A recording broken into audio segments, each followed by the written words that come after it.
So I had quite an apartment up there, bedroom and so-called playroom, and I had a bathroom up there at the far end for my darkroom eventually, and two storage rooms. And when I had trains in the hall. Oh, you ran them right down the hallway? Yeah, vinyl trains. But that's when I was going to MIT, that's where I studied. And when the dad turned the thermostat down to 65 at night, it got rather cold up there, and I burned a lot of firewood in my fireplace. I learned how to really manage a fire. I'd be studying till 2 o'clock in the morning, 1 o'clock, or whatever. It's kind of a romantic vision, studying till 2 o'clock in the morning with a fire burning in the fireplace. It's romantic now.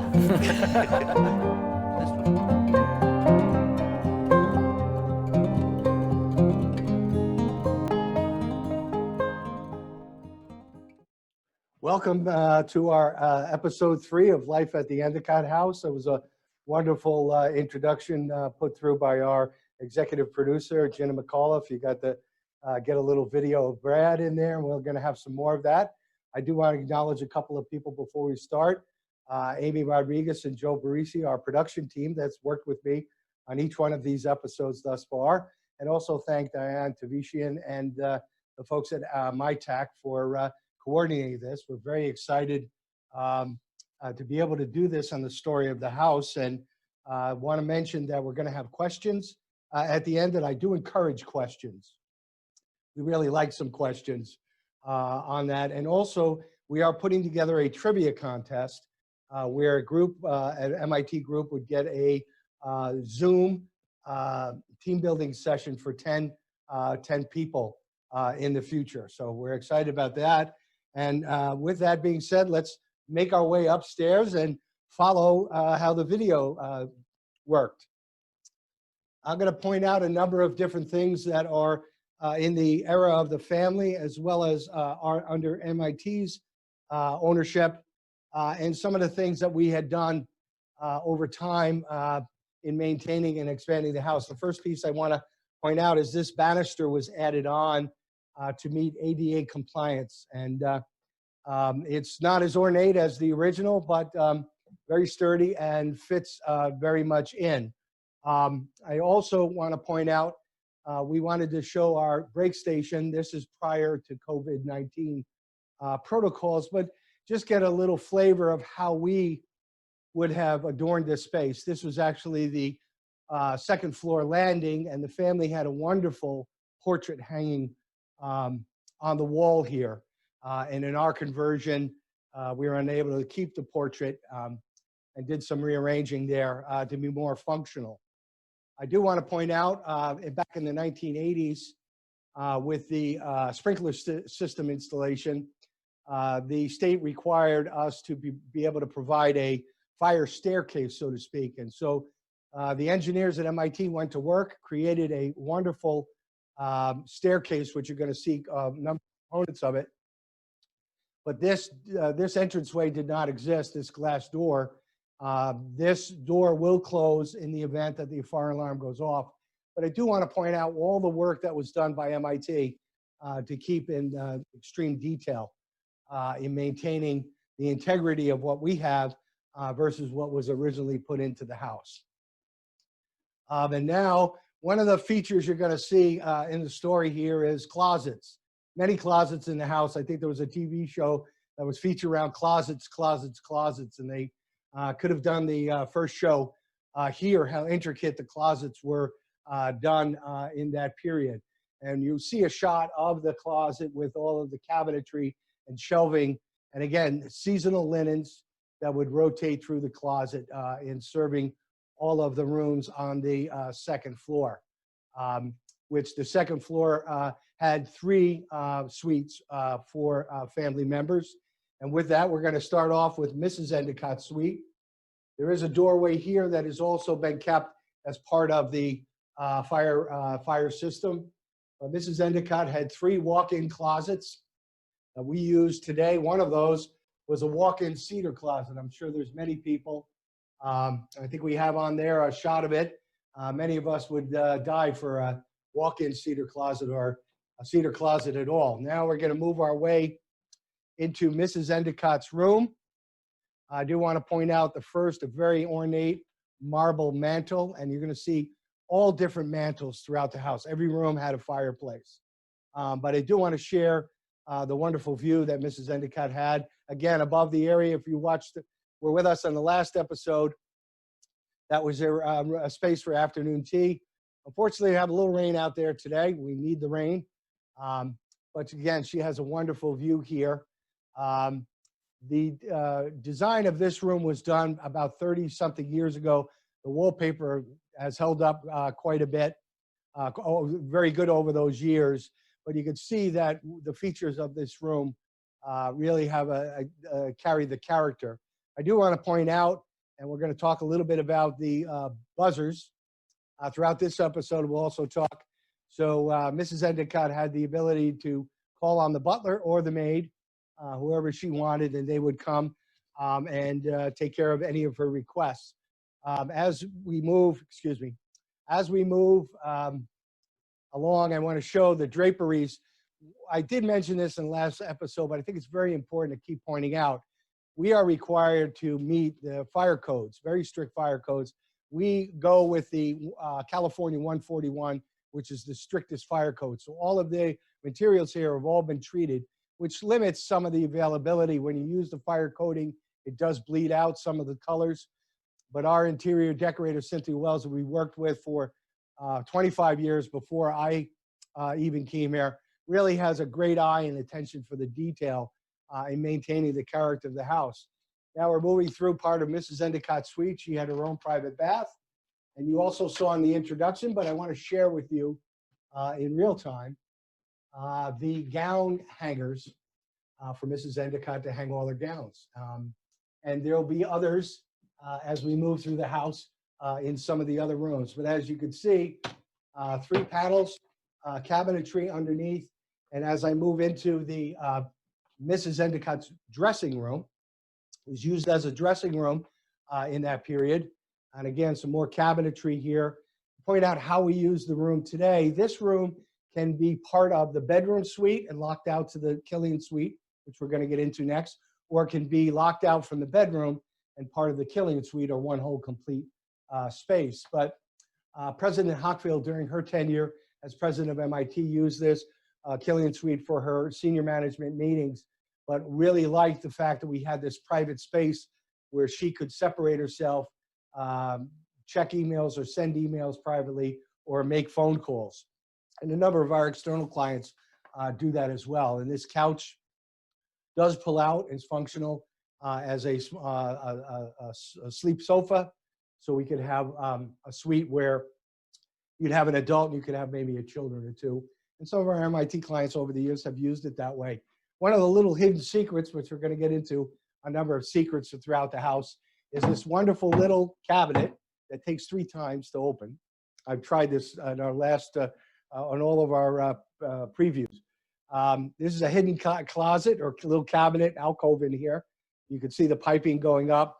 Mrs. Endicott could hide her valuables in here and no one would see them. So it's a little secret spot. Now we're going to move into the Killian Suite, which is named after Dr. Killian, who's the president of MIT when the family gifted the Endicott house to MIT.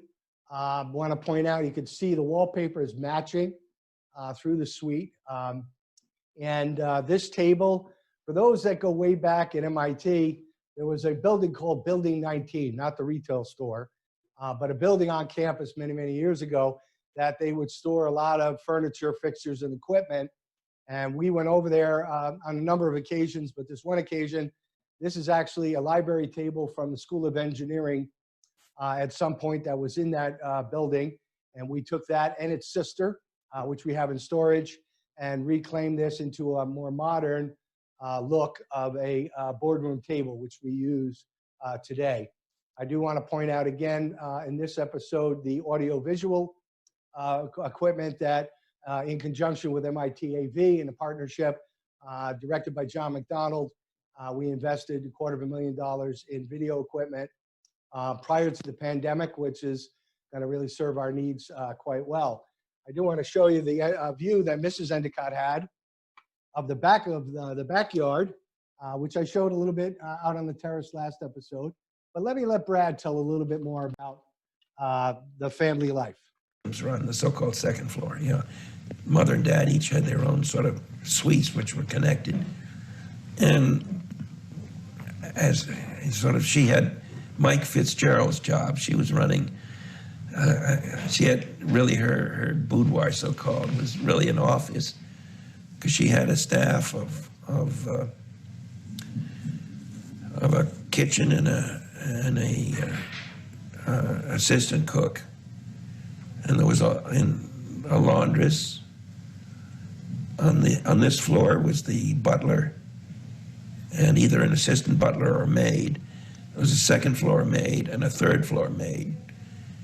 And then a seamstress used to come in a couple times a week to do whatever needed doing, like back in the 30s.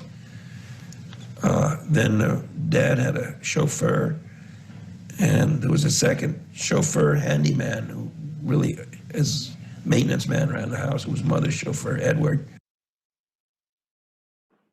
Well, we're going to get into more of the details of some of the things that Brad explained. I want to point out this very ornate mantle again here in Mrs. Endicott. She also had a fireplace in her dressing room. And now we're going to make our way back into Mr. Endicott's suite, but Brad talked about adjoining suites. And this is actually the doorway between the two suites. It's interesting, in all the years, we hardly get any questions about what this led to from folks, but this is actually the passageway, and I'll show you as we move into the Mr. Endicott's suite. And so on the opposite side we use as a closet today is the entranceway between, there was a door on this side and a door on that side. And if you look at all of the oak trim work, a lot of attention to detail in there. This was Mr. Endicott's bedroom.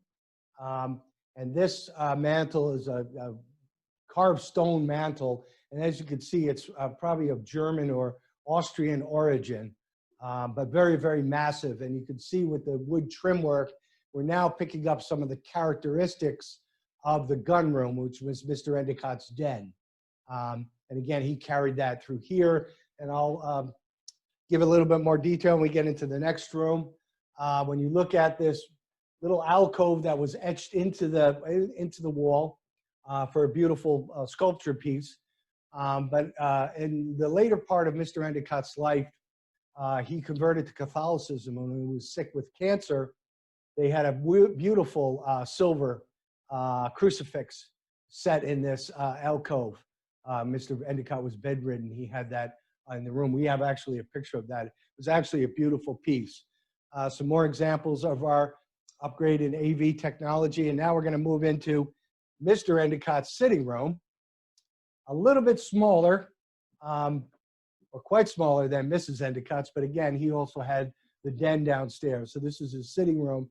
We renovated this room about 6-7 years ago, and you can see the beautiful ceiling light fixture that we found.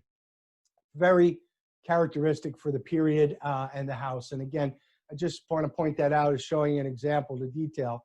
And again, I want to show the COVID-19 protocols you're seeing in all of the guest rooms. You'll see throughout.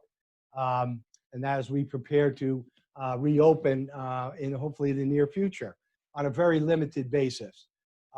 Again, pointing out closets. I want to point out Mr. Endicott's. He had 2 walk-in closets.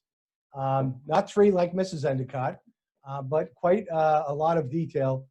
I would love to have a closet with all of that for myself to be able to use. It's actually absolutely beautiful. And now we're going to move back into the hallway. I do want to point out the carpet in the hallway, another example of our attention to detail. When I first came here, there were some rugs here that were quite old, quite weathered, and just weren't really fitting in. And so, to tell a little side story, I have a book of the White House, and one of my ancestors is an artist of the Hudson Valley area, which his name is Jasper Cropsey, and he is the only artist that has 3 portraits in the White House. We're quite proud of that. I have no artistic talent whatsoever, so it wasn't handed down. But in looking through that book, there's a picture book of the White House and the various eras. We picked up on the carpeting, and we really felt that these and all 3 pieces are something that would match in the White House, because this would be a house of similar caliber. So I want to share that. Now, another interesting room, this is a guest room for guests. This is actually called today room 25. But want to show the very unique features of this room is during our renovation, again, I'm going to talk a lot about ADA compliance throughout the story. We were required to have a handicap room in this building. We do have one in the Brooks Center. And so we had to bring the wall 18 inches into the room in order to have a bathroom ADA compliant. And all of the work that was done to reclaim this wall, if you look at the flooring, the wainscoting is all matching. You look at all of the trim on the walls, and most importantly, the plaster. We had an Irish immigrant do all of the plaster work. And if you look at that in detail, you couldn't tell that was from 2 different time periods. So unique that during our board meetings, Brad being on the board at that time, was so intrigued about the discussion of this room and how much detail we're going. He wanted to come and see it. And he came up and he looked, he couldn't recognize that there was any changes in the room. And I'm going to get to some other of the stories that Brad shared a little bit more detail in that little segment. So moving down the hallway, we had worked with the MIT Museum. You saw that in the introduction. And we have 3 ships, ship models that we adorn the house with. And again, bringing in the MIT relationship. And we worked very closely with the folks at the MIT Museum. And if anybody remembers, the Center for Ocean Engineering had a display on campus. And these were going to be part of that. But unfortunately, that space was repurposed for other things. And so we were able, very fortunately, to get every 3 models here, which really fit in to the character of the house. We get a lot of comments on those. And then moving down the hall, here's the housekeeper's closet. It's pretty much a walk-in closet. I just do want to point out, it is a little dark in the hallway, but this would be as it was during the family's time. We didn't want to bring in a lot of lighting in here to change the character and the look. And you also, with the mirrors and glass and all that, we get a little too many reflections. So this would be as you would experience it as part of the family. It's not a hotel. We don't believe ourselves a hotel, so you're not walking down a hotel corridor where it's 150-foot candles in the space. I think it really gives a lot of character. And I know many of you viewing have been here, hopefully numerous times. This is one of my favorite rooms in the house. And I want to share with you again, I mentioned about Mrs. Endicott, and Martha and Priscilla in their time would also dress in gowns for dinner, formal meals every night. And so this is a very, very interesting, nice little closet. Looking at the space, when I first came to MIT a little over 23 years ago, I was hired by Bill Dixon, the then vice president. And the direction was, I came in the 2nd week of April, and my job task was to create a new budget beginning July 1st under a new business plan to become self-sufficient, and also look at how to make a capital investment into the facility of about $650,000 to $690,000 of money that MIT had reserved for that purpose. The typical hotel, furniture, fixtures, and equipment. So I spent a number of nights. I was given this room to sit in. This was before we had televisions. Televisions came into the property about 1999.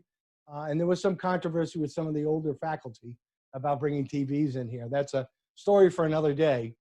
But I would sit up here not having a TV, come up after a long day's work, and I just would go up into the bookshelf, and that is how I found the children's stories that I shared in the last episode. That was Martha's handed down to Priscilla, and that's where Priscilla and I gave the story. But I would pick out a book, and this is one of the ones I did pick out. It's Grover Cleveland, The Man and the Statesman. And I read that book during the time that I was here. But I want to share with you the book. We have wonderful books throughout the entire house. And part of the MIT collection, as well as part of the family collection. And also when we get into the next episode, we're going to share with you some books that we have stored up in the attic. I want to point out we're getting into a little less ornate mantles. This fireplace still does work. There's a bathroom adjacent, but this would be where Priscilla or Martha would enter between her sitting and her bedroom. We have this actually locked today. Another large walk-in closet for each of the daughters. I do want to show this room again. This room had a wonderful view. The tree has grown quite a bit over the years, but one piece I do want to point out is the archway. There is an archway in Mr. Endicott's sitting room area going out towards the hall, and there's one in this room. Each room has some unique architectural features in it that really are just wonderful to see. I do want to digress to a story with Priscilla that she shared with me when she had moved down here, and this became her suite. She wanted a puppy, so the family got her a dog. But as I told in the last story, she was quite of a free-spirited character. She was a person on her own. She didn't really want to walk the dog in the morning, so she got a basket and a rope from the staff, and she would put the puppy in the basket, hoist it down to the terrace. The dog would get out, do its business, return, jump in the basket, and Priscilla would bring the dog back. She was always very proud and kind of really enjoyed telling that story a number of times. And now, and again, you look at the draperies, and I'm going to show that again in some of the other rooms. Every room here has its own character and its own feel and color scheme.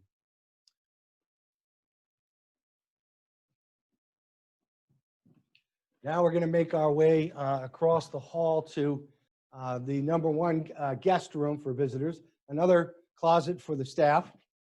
Now we're going to make our way into what we call room 28. And you can see, I'll get into, we had to, in ADA compliance, we had to expand the elevator shaft, its capacity. We were just shy of a ½ an inch from meeting the standard. So we had to blow the walls out all the way up from the basement, all the way through the attic to have a 54 by 48 inch shaftway. So if you look at this, again, another project, we took everything off this entire wall, including the mantle and all the innards of the fireplace, pulled everything out, rebuilt the wall, centered it on what existed now, and replaced this mantle and everything in its place.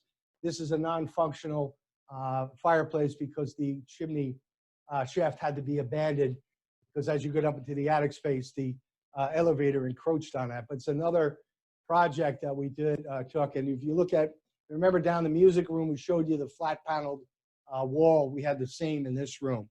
And again, all of the attention to detail in the trim work on that. So moving into the room. So this would be a room where a guest would stay. I've been told the story that not during his presidency, but Calvin Coolidge did stay in this room when he visited the Endicotts. Mr. Wendell Endicott was very close friends of Calvin Coolidge. But typical, this large closet, this is one of the great favorite features of Jenna McAuliffe, our director of marketing. She's always amazed about how big that closet is. And as you can see, it's really intended for someone who would be coming here for a long stay. You could put your trunks in there, hang all of your garments, and so on and so forth, be able to move things around your staff, your housekeeper. Many times they would bring their own servants with them, and there's a room upstairs. So that is the second floor, the 3 family members and 2 guest rooms. Now we're going to make our way through the back staircase to the 3rd floor. And just looking down the hallway in the back of the house, that is an area that originally was for staff domiciles with a shared bathroom. We currently use that as a fire regress, as well as 3 offices. Now making our way up the staircase, another banister that was added in, ADA compliance. I want to point out the laundry chute. They had a 3rd floor copper laundry chute and a 2nd floor. So when it got down to the bottom floors, they knew where the laundry was coming from based on the bin. Pointing this out is this has now become for us in the renovation a shaftway from the attic space. We can get all the way to the attic and all the way to the basement. So electrical cables, some plumbing if we need to, and the data ports, Cat5 wiring and all that. So it's very functional today, even though technically it's what they call abandoned. This is the dumbwaiter, which would come all the way from the kitchen on the ground floor up to this level. And I'll get into that a little bit more as we move through and tell that story. Right here is the door to the attic.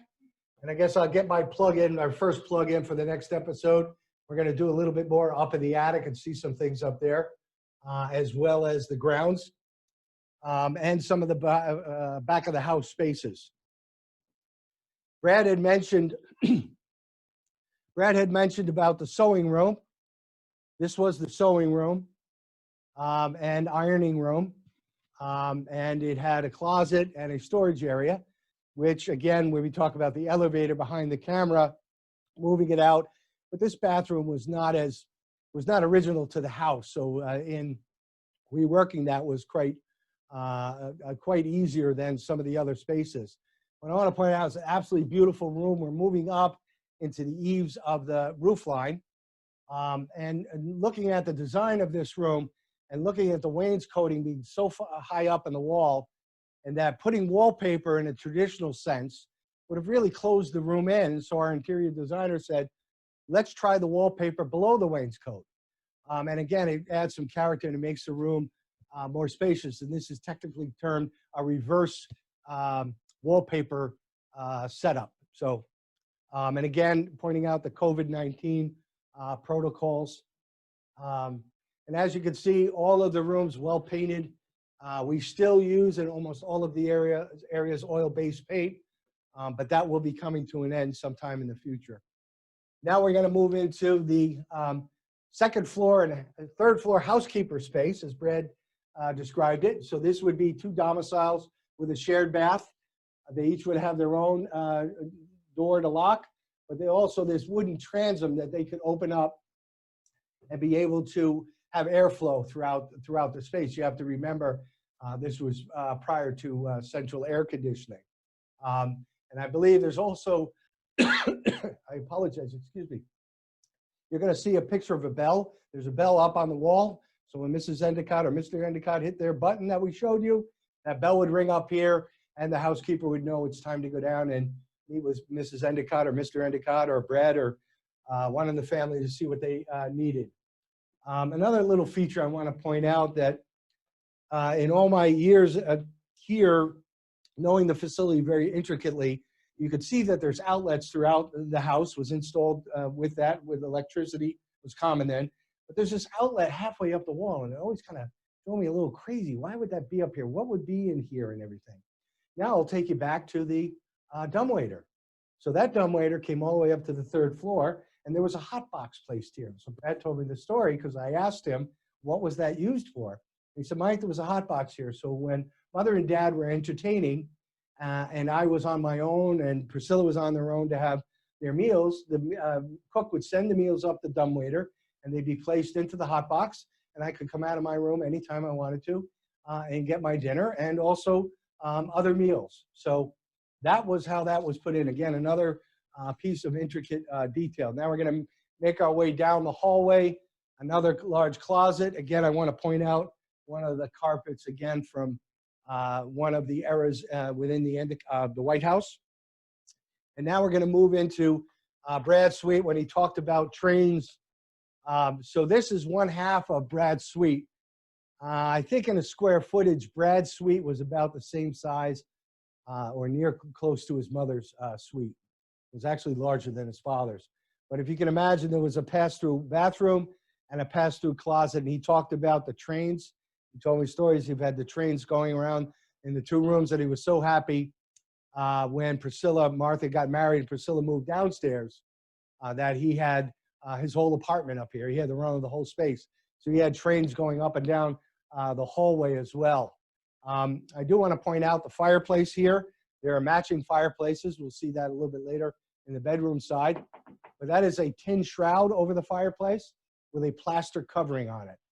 Again, very much in keeping them masculine type wood that you would have for a male member of the family. And matching on the other side, as I said. Another feature of the house, as Brad said at one time, when he got older, they put fabric over a padding on the walls in here. And when he was into photography in his teenage years and then throughout his life, Brad was a phenomenal photographer. And hopefully at some point we could share some of those pieces from him in his travels. But he would pin up his photographs, and then we talked about MIT. He'd pin up a number of his school lessons and stuff like that, or his different drawings and so on and so forth. So very, very functional for him. And so now we're going to make our way further down the hall. And this is our next model ship. And this is the Medusa. And again, very fitting in here. And I want to point out, this is room 34, which would be a guest room for someone, maybe a playmate of Brad's or Priscilla's, or a third guest that would be coming, or the staff of somebody else that would be here. Their housekeeper or butler could stay in this room. I know you're seeing a picture of that. We wanted to share that floor. That is the original tile floor from the original house. And moving down a little bit, each one of these episodes requires me to do a little research and getting a little more detail, especially with going through these rehearsals with the staff. They're always pushing to get more information on things. So these large, full, life-size portraits are from the School of Van Dyke, and they were gifted or loaned to us by the MIT Museum. They came here probably about 35, 40 years ago. Anthony Van Dyke, spelled lowercase V-A-N, Dyke, D-Y-C-K, not with the E, which is the, Dick Van Dyke uses the name with the E, but he was a court painter. And during that 15, 16, and 1700s, you would be a court painter, be hired by an affluent or royal family to do portraits of all the members of the family, and even the extended family. And so that was his, after he finished school, that's what he began to do. And then he established his own school. And there's a number of Van Dykes, I believe, in the Museum of Fine Arts in Boston.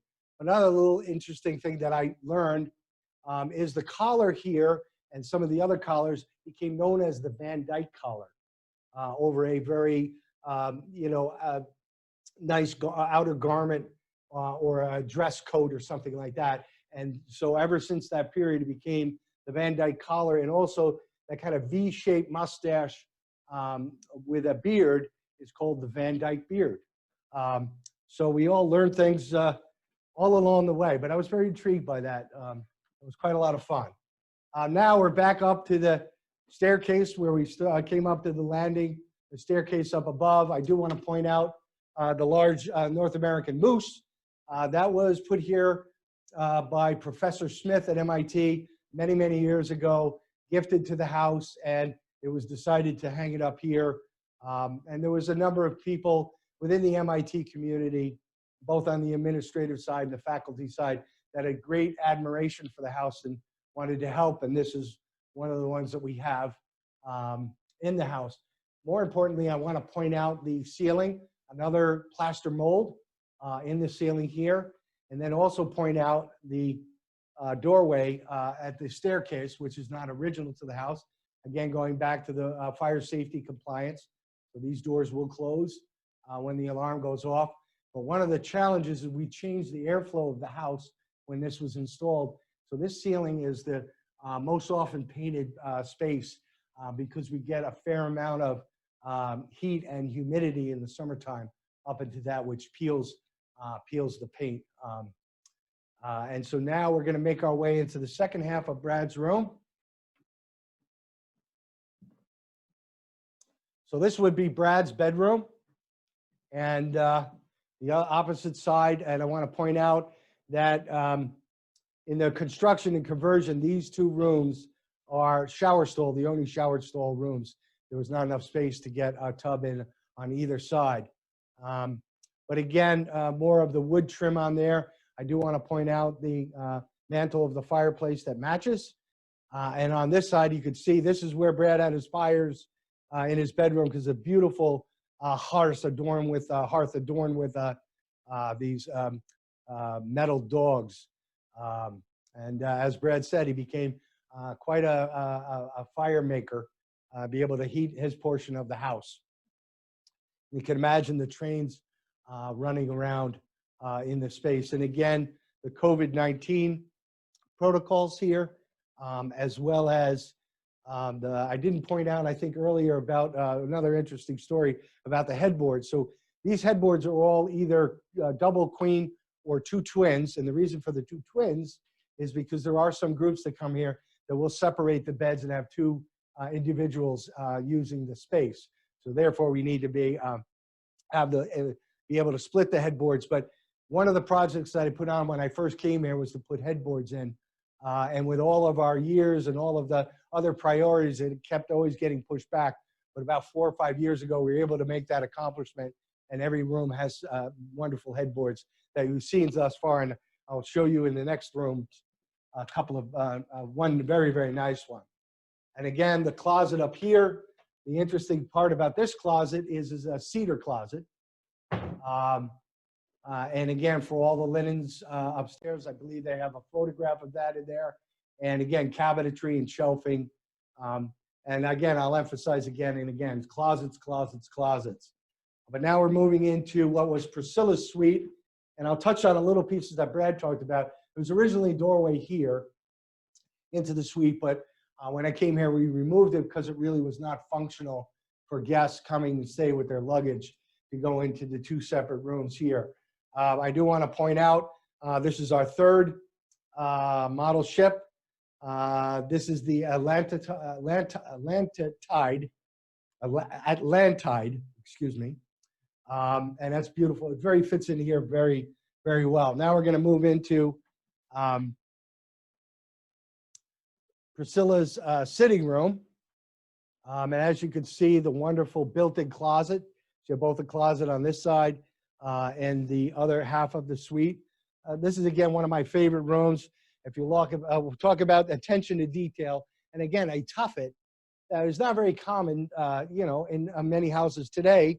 But the ottoman is a tuffet, and I always tell little Miss Muffet sat on this tuffet, eating her curds and whey. But again, matching with the headboards in the space, quite a nice, wonderful sitting room. I do want to point out this ceiling piece, chandelier, is original to the house. Some are still original. Some have been replaced over time. And again, a little less ornate on the fireplace. And then we're going to make our way to the bedroom side. And the last room in the house accommodations, but not neglected in any way. I do want to point some very interesting features. One of the things is all of the paints were, we tried to copy the original as much as possible. This room was kind of left out when I first came here. And had not been painted in quite some time. And so we went and selected some painting, and we picked this salmon. We call this the salmon room. And the story is with the staff here is either they love the color or they don't like it at all. So it's either pillar and post on that. I do want to point out in the far corner throughout the house, there are access into the attic eaves throughout this floor. And again, we use that for a lot of the services and especially getting in on some of the plumbing needs that we have. And again, the matching chandelier in this space. Mantle here, you know, much less ornate. It's actually wood, but very decorative. But again, showing some of the attention to detail. The outlet is inlaid in here. I know it was pre-television, so I don't know, you know, what the purpose was. Probably a radio or something like that during that period. And then we show a quick shot into the bathroom. And again, that's the protocols that we have currently now, how we have everything set up for COVID-19. But Brad talked about his dark room when he took over the entire space. The opposite side of this, which is a bathroom, was what Brad used as the dark room because it was a closet. And interestingly enough, with that, when MIT built the made it two separate bedrooms, the tub in this room has the water services spout and shower head on this side, including the waste. When you go across, because there was not a waistline in that, they were able to get the water service in on the wall side, but that tub on the other room actually drains on the opposite side. So the tub is tilted this way and you're facing the wall. It's quite interesting. I was very happy to share with you all of this portion of the house. And again, before we get into questions, I just want to remind you, we're going to get into the back of the house spaces. Brad talked about playing hide and seek downstairs in the basement. We're going to share some of that with you today. Not today, at our next show, sorry. And also the attic. And also we're going to take a little walk around the garden. So we're looking forward to that. I believe that show is October 14th. It is in October. The next show that we're going to do is on houseplants. And I'll give you a little tip. I'm going to go into some unique houseplants. So for those that are interested in houseplants, I could share with you, maybe get some real unique for those people that are really into maintaining houseplants and getting into the winter. So with that, September 24th is the houseplant episode. Thank you very much. See, that's why I need a director and a producer. I'm only the one that remembers most of the story of the house. So with that, I'll take questions. So one question that came in, do any of the guest rooms have working fireplaces? Yes, all of the guest rooms have working fireplaces. That's a very, very good question. The only ones that do not work are the music room, room 28. There is no fireplace in 36 because it was the sewing room. So those do not work. And the one in the far side of the gun room abutting to the dining room do not work. But we do not use any of the fireplaces in the second and third floor because under the carbon monoxide law that went into effect about 6 or 7 years ago, we were going to be required when the inspectors came in to have carbon monoxide detectors throughout the entire house. And so what we agreed to do was not use the fireplaces. Not that that would provide carbon monoxide as much as a gas furnace, but that's what we agreed to. So we don't use the fireplaces upstairs, but they are functional. That's it. Only one question today. Last time we got 4. I'm disappointed.